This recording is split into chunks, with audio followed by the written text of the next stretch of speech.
Hey Lovely! Bevor wir uns ein Thema zur heutigen Legung abholen, möchte ich ganz kurz noch etwas mitteilen. Und zwar, ich weiß nicht, ob es dir als mein deutschsprachiger Zuschauer schon aufgefallen ist. Ich versuche seit den neuesten Videos etwas anders zu sprechen, beziehungsweise deutlicher zu sprechen. Ja, hier und da muss ich dann mehr meinen Kopf einschalten. Und zwar liegt es daran, dass ich seit Anfang des Jahres, also seit Anfang 2025, meine Videos noch mit fremdsprachigen Untertiteln und Titeln und Videobeschreibungen bestücke. Das heißt, meine Videos gibt es zusätzlich, also erstmal mit einem sauberen deutschen Untertitel und dann des Weiteren noch in Englisch, Französisch, Italienisch und Spanisch. Diese Idee überkam mich einfach so und ich wollte das jetzt mal testen. Also ich teste das für ein paar Monate und schaue einfach, wie es ankommt. An dieser Stelle, falls du eine dieser Fremdsprachen sprichst, schau auch gerne mal eben mein Video mit diesem Untertitel an. Das kann man in den Videoeinstellungen ganz einfach ändern. Und gib mir gerne Feedback dazu, ob das so passt, weil meine deutschen Untertitel sind natürlich korrigiert und teilweise auch angepasst, aber die fremdsprachige Übersetzung, die läuft automatisch über YouTube. Genau. Wie immer natürlich sollten meine Videos oder das, was ich darin erzähle, also das, worüber wir sprechen, sollte das für dich zu langsam sein, kannst du natürlich immer noch in deiner Videoeinstellung die Geschwindigkeit anpassen, von ganz langsam bis zu doppelter Geschwindigkeit, also rückwärts ins Langsame weiß ich jetzt nicht, bis wohin es geht, aber auf jeden Fall Geschwindigkeit anpassen bis zu doppelter Geschwindigkeit, dann dürfte das kein Thema mehr sein. Nun gut, gibt es noch irgendwas dazu zu sagen? Nee, gucken wir uns das einfach mal an und nun starten wir in die Legung. Ich habe die Kärtchen schon in der Hand, einmal noch mal kurz durchmischeln und dann gucken wir, worüber wir sprechen, welche Energien sich zeigen.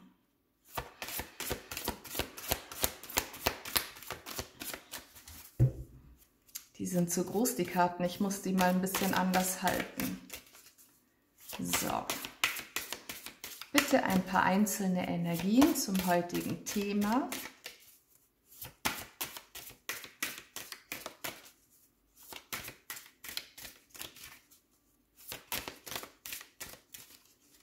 Manchmal dauert es etwas länger. Hat jemand einen Snickers dabei? Oh, die hat sich ganz komische. Oh, die 30. Der Mut. Überwindung habe ich hier drin auch. Dinge trotzdem zu tun. Mut ist, wenn man trotzdem springt. Mut bedeutet nicht die Abwesenheit von Angst, sondern Hand in Hand mit der Angst den Weg weiterzugehen. Packen wir mal weg. Was hat sich hier noch umgedreht? Okay, das ist ein Haufen. Schauen wir uns einfach mal an. Die 10. Halte Ausschau nach den Zeichen. Empfange die Zeichen. Deine Wahrnehmung. Irgendetwas möchte dir etwas zeigen, sagen, ausrichten. Dinge, die hier vor sich gehen. Die 14. Soulmate, der Seelenpartner, die Seelenverbindung und dann die 9. Was bist du bereit zu lernen? Wie viel kannst du noch erfahren? Was steckt noch in dir? Da ist noch so viel mehr an Potenzial. Okay. Und unter dem Deck die 28. Die Liebe. Es geht hier also um höchstwahrscheinlich einen nächsten Schritt beziehungsweise um eine Situation innerhalb einer Verbindung zwischen dir und einer anderen Person. Bezüglich zwischenmenschlichen Gefühlen, bezüglich Liebe, Partnerschaft, tiefe Freundschaft, tiefe familiäre Bindung, also auf jeden Fall eine Herz-zu-Herz-Verbindung. Und hier darf jemand mutig sein, mutig voranschreiten, denn anscheinend tut sich hier Dunkelheit auf innerhalb dieser Verbindung. Es kann sein, dass ihr euch gegenseitig oder zumindest einer von euch beiden dann den anderen antriggert in irgendwelchen dunklen Themen im Schattenbereich, irgendwelche alten Wunden aufreißt. Achte auf die Zeichen. Wow.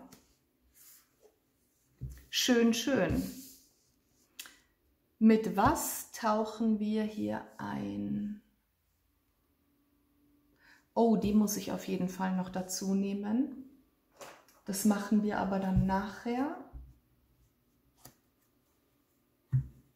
Nehmen wir dieses Tarotdeck. Ich liebe sowas.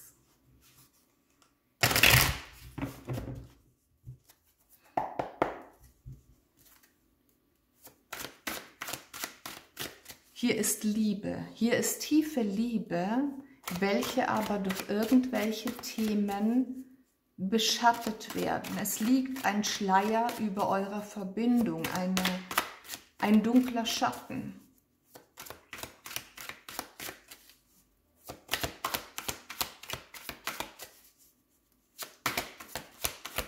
Welche Infos bekommen wir noch zu diesen Energien?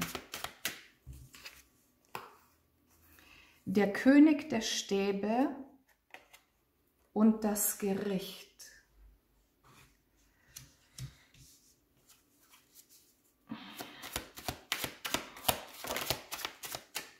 Machen wir die Reihe voll. Das Ass der Stäbe für die Zeichen. Spür dich mal bitte kurz rein. Halt mal kurz inne. Bei mir dreht sich gerade alles innerlich. Ich bekomme gerade so eine Brustkorböffnung. Es ist, als würde diese Energie meinen Herzraum aufreißen. Also im positiven Sinne. Puh. Schöne Energie. Schöne Energie. Was bekommen wir noch?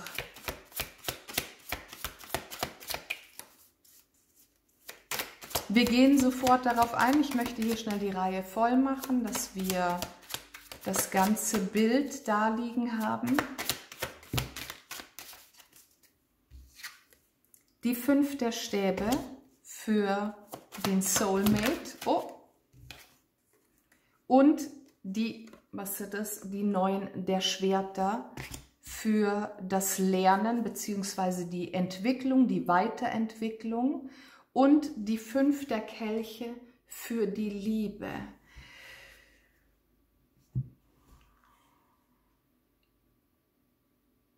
Boah, ist das schön. Ich bekomme gleich so ein bisschen Wasser in die Augen. Vielleicht ist die Luftfeuchtigkeit hier im Raum gerade ein bisschen zu hoch. Hier geht es um Überwindung. Das Überwinden einer schwierigen Phase in eurer Verbindung. Gab es hier vielleicht Streit? Gab es hier vielleicht Differenzen? Auch eventuell sogenannte unüberbrückbare Differenzen ist eventuell jetzt ein Streitthema. Ja, aber ich bin davon überzeugt, dass es keine unüberbrückbaren Differenzen gibt. Es sei denn, einer von beiden will einfach nicht. Aber man kann alles überwinden. Man kann alles lösen, weil wir selbst immer die Lösung sind. Vielleicht geht es hier um eine Ehekrise. Vielleicht geht es hier um eine innere und emotionale Distanz, die sich entwickelt hat, warum auch immer, zwischen zwei Menschen. Und das, was hier geschieht, ist einfach nur fantastisch, weil hier wird ein neues Feuer entfacht. Ein inneres Feuer. Vielleicht nur in einem von euch beiden, aktuell. Aber wir wissen, wie ansteckend Feuer ist. Wenn das Feuer anfängt zu brennen, dann entfacht auch alles um einen herum. Ja, also in diesem Sinne, in dieser Energie, unheimlich positiv. Ja, wenn es jetzt um irgendwas anderes geht in Sachen Feuer und Brand, ist das natürlich nicht gut. Wir sind hier aber in einer wundervollen Energie und die behalten wir auch bei, beziehungsweise hier bleiben wir drin. Natürlich liegt hier jetzt der König der Stäbe, das heißt, hauptsächlich in dieser Energie geschieht das in deinem Gegenüber. Ob dieser Mensch nun ein Mann ist oder eine Frau, das spielt keine Rolle. Nichtsdestotrotz kann es aber auch sein, dass das hier deine männliche Energie, deine persönliche männliche Energie betrifft. Deshalb spür dich bitte rein. Ich meine, du weißt selbst am besten, was gerade in dir vor sich geht. Und wenn du im Kontakt bist eben mit diesem Gegenüber, mit diesem Seelenpartner, mit dieser Seelenverbindung, dann bekommst du das höchstwahrscheinlich auch 1:1 mit. Also, allgemein darf ich sagen, im männlichen Kollektiv breitet und weitet sich gerade ein enorm großer und lauter Ruf aus. Ja, das ist der Eingang in diese männliche, in diese göttlich-männliche Energie, in die göttlich-männliche Kraft, die Rückkehr. Ich kann es nicht anders beschreiben. Es ist die Rückkehr der Männlichkeit, die Rückkehr der göttlich-männlichen Energie. Und es tut nicht nur im Feld gut, sondern natürlich auch in jeder einzelnen Verbindung, die man hat mit anderen Menschen. Und das muss jetzt hier nicht mal sich beschränken auf diese Seelenverbindung. Also, der König der Stäbe, der hier überrollt wird und überrumpelt wird von dieser göttlich-männlichen Energie, welche ihn dazu auffordert, die Dunkelheit zu durchschreiten. Wir haben hier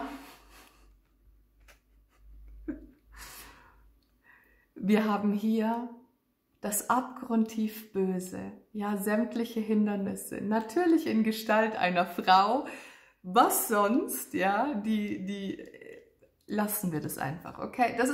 Es ist auf diesem Bild hier so dargestellt, uns kann das nichts anhaben, ja? Also, dieser Mann, diese göttlich-männliche Energie durchläuft hier gewisse dunkle Prozesse. Den dunkelsten Wald durchschreitet er, um zu dir zu kommen. Hier. Er hat die Laterne. Ihm wird geleuchtet. Es ist ein Teil der göttlich-weiblichen Energie, die ihn führt.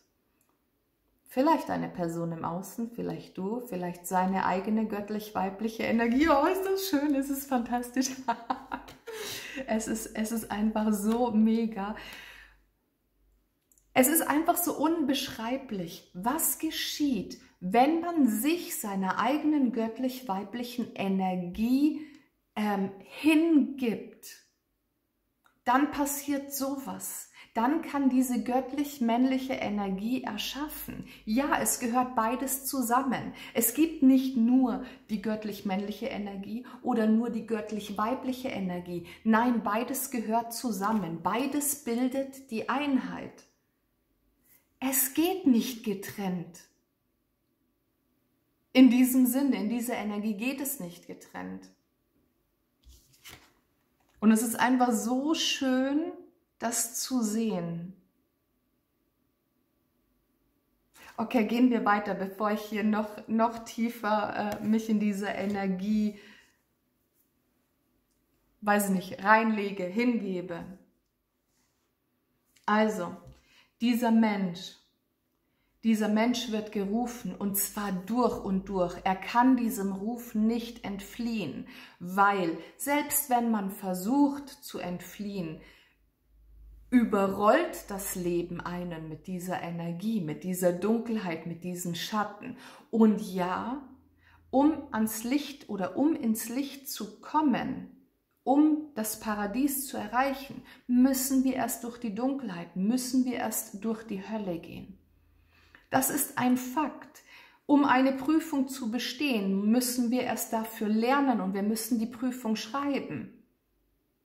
Wir bestehen sie nicht einfach nur so, fertig.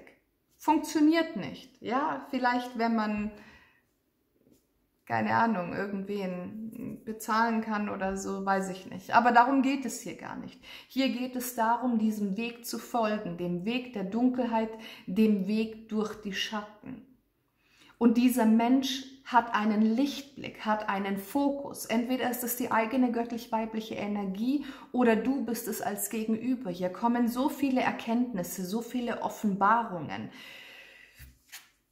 Hier auch die Eule im Hintergrund. Ja? Ich hoffe, ich denke daran, dass ich in den Kommentaren dann noch Krafttier Eule mit reingebe. Ja? Und gucken wir mal, was hier noch für Krafttiere sind. Krafttier Drache und so. Auf jeden Fall das Feuer entfacht, der Phallus entfacht, der Phallus fängt Feuer. Ja, hier passiert so viel auf jeglicher Ebene.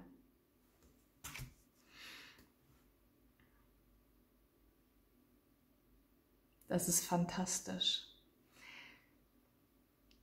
Dieser Mensch ist noch nicht körperlich bei dir, also noch nicht komplett angekommen. Selbst wenn dieser Mensch präsent ist, er ist aber in seiner Dreieinigkeit noch nicht komplett da. Er ist auf dem Weg. Bis dahin müssen sämtliche Konflikte und Wettstreite und Kriege noch gewonnen werden. Und du bist hier, du bist schon bereit, du bist schon ready. Und auf dich warten dann auch noch mehr Erkenntnisse und Offenbarungen, nachdem dein Gegenüber hier diesen nächsten Schritt erreicht hat, beziehungsweise dieses nächste Ziel. Warte darauf, was hier an Frieden geschehen wird. Moment, jetzt hat es geklopft. Also, ich bin wieder hier. Ich weiß nicht mehr wortwörtlich, wo ich gestoppt habe, gerade vor dieser Unterbrechung, aber auf jeden Fall, hier bist du, hier ist deine Energie und du siehst so leicht transparent dein Soulmate, deine Seelenverbindung, deinen Seelenpartner hinter dir als eine Form von Geist, den du aber schon spürst und zwar ziemlich deutlich. Du fühlst diesen Menschen tagsüber, wenn er nicht bei dir ist. Du liest oder hörst oder fühlst seine Gedanken. Du spürst eventuell Berührungen. Du spürst die Präsenz, obwohl er nicht direkt bei dir ist, neben dir ist. Und ja, wir haben hier auch so ein paar vereinzelte Fälle mit drin, wo du aktuell noch keinen Partner hast. Aber hier ist jemand im Feld, der dich ruft. Ein Seelenpartner, der dich erreichen möchte. Kann man jetzt dran glauben oder auch nicht? Das ist aber ein Fakt hier. Und ich finde es so schön, wenn du gerade in der Situation bist, wo du sagst so, hey, es gibt niemanden in meinem Leben, aber ich weiß, wovon du sprichst und ich spüre diesen Menschen bei mir, obwohl ich ihn nicht kenne, ich habe ihn noch nicht gesehen, ich habe ihn noch nicht kennengelernt. Dann schreib mir das bitte in die Kommentare. Das ist einfach nur fantastisch, dieser Mensch, der auf dem Weg zu dir ist, durch dieses kollektive Erwachen der göttlich-männlichen Energie. Wie gesagt, wir gucken hier jetzt eher also aus einer Sicht der Frau auf einen Mann, okay? Wenn bei dir aber die Konstellation irgendwie anders ist, dann fühl dich bitte rein, dann musst du das für dich bitte ein bisschen umdrehen. Sonst würden wir hier von den ganzen Erklärungen komplett durcheinander kommen. Also, dieser Mann zieht für dich in den Krieg, also in den eigenen Krieg.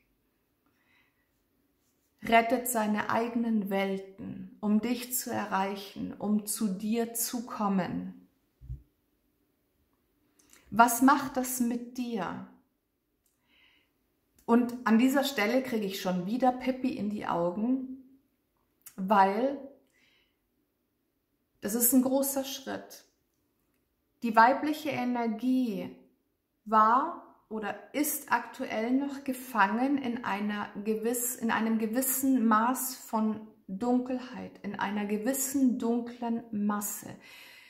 Ich kann es nicht wirklich beschreiben, weil es für jede weibliche Energie irgendwo etwas anderes bedeutet. Spür dich da bitte rein. Es ist, als würde uns ein dunkler Schatten, ein dunkler Schleier umgeben, wie ich das vorhin schon über diese Verbindung angesprochen habe. Und das, was hier passiert, durch das Erwachen der Männlichkeit, durch dieses Ich will dich erreichen, ich bin auf dem Weg zu dir, holt der Mann die Frau aus diesen Schatten raus. Ja, es ist sowas wie der Prinz auf dem weißen Schimmel. Wir sprechen jetzt nicht von der umgekehrten Energie der Märchen, ja, sondern von diesem positiven Märchen, der Prinz auf dem weißen Schimmel, der die Prinzessin aus dem Turm rettet. Das ist das, wovon ich hier spreche. Du bist hier in deiner Dunkelheit, in freudiger Erwartung auf den Prinzen. Und dieser Prinz ist unterwegs. Und gemeinsam seid ihr dann die Könige. Und ich weiß überhaupt nicht, mit welchen Worten ich diese Energie noch einfangen könnte, um das weiterzugeben. Es ist einfach fantastisch. Eine dunkle Zeit endet hier. Du wirst so viel erfahren, so viel Licht, so viel Güte, so viel Geborgenheit, so viel Wärme, so viel Liebe. Wenn du bereit bist dafür, wenn du bereit bist, diese Schatten zu verlassen, die Schatten der Vergangenheit, die Schatten des Schmerzes, die Schatten des Leids. Natürlich, so realistisch müssen wir sein, unbedingt. Dieser Mensch, dieses Gegenüber, dieser Seelenpartner, kann hier tun und machen, was er möchte, mit den größten Anstrengungen. Aber wenn du diese weibliche Energie nicht annimmst, wenn du dich ihm nicht hingibst, dann werdet ihr dieses gemeinsame Ziel nicht erreichen. Es gehören nun mal immer zwei dazu. Und ja, es gibt auch Situationen oder es gibt auch Fälle, wo jetzt jemand sagt, aber ich bin doch schon lange in dieser Energie. Und dann kommt das Leben und zeigt dir so, bist du nicht oder noch nicht komplett, noch nicht ganz. Hier gibt es auch für dich noch einiges zu erfahren, noch einiges zu erlernen. Natürlich, wir sind nie fertig, wir lernen niemals aus, ja, würde ich mal jetzt behaupten. Aber du lernst und du erfährst, welch schönes Leben einen erwartet, wenn man sich dem Leben hingibt. Und zwar dem kompletten Leben, so wie es ist. Innerhalb jeglicher Herausforderung. Oh, dieser Schatten über euch wird sich lichten.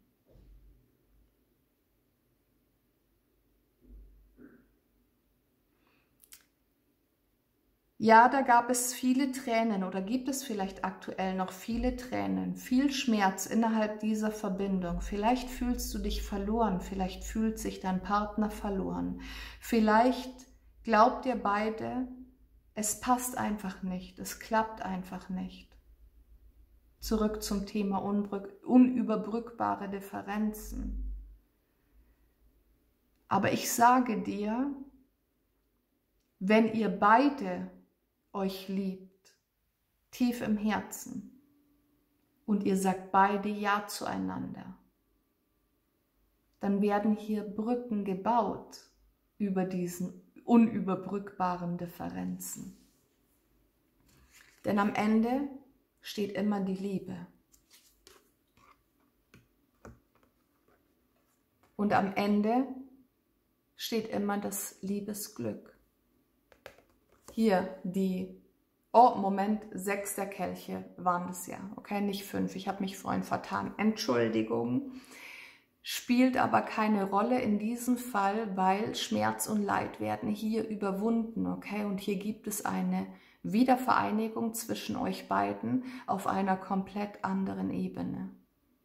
Wir sprechen hier von tiefster Verbindung, wir sprechen hier von tiefer Liebe.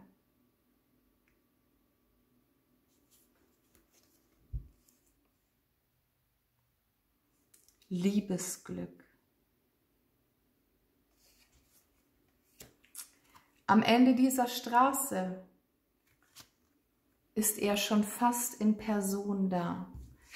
Guck mal hier den Übergang. Hier ist dieser Seelenpartner eine Art Geistgestalt noch, ja, so leicht transparent. Hier auf der letzten Karte, die Liebe, ist dieser Mensch schon auf einem Bild erkennbar. Nicht mehr durchsichtig, nicht mehr transparent. Ach, fantastisch. Punkt. Ausrufezeichen. Ich habe vorhin noch dieses andere Kartendeck im Auge gehabt, deswegen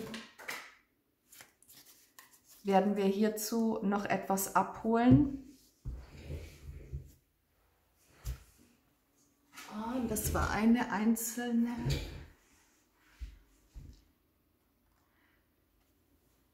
Okay.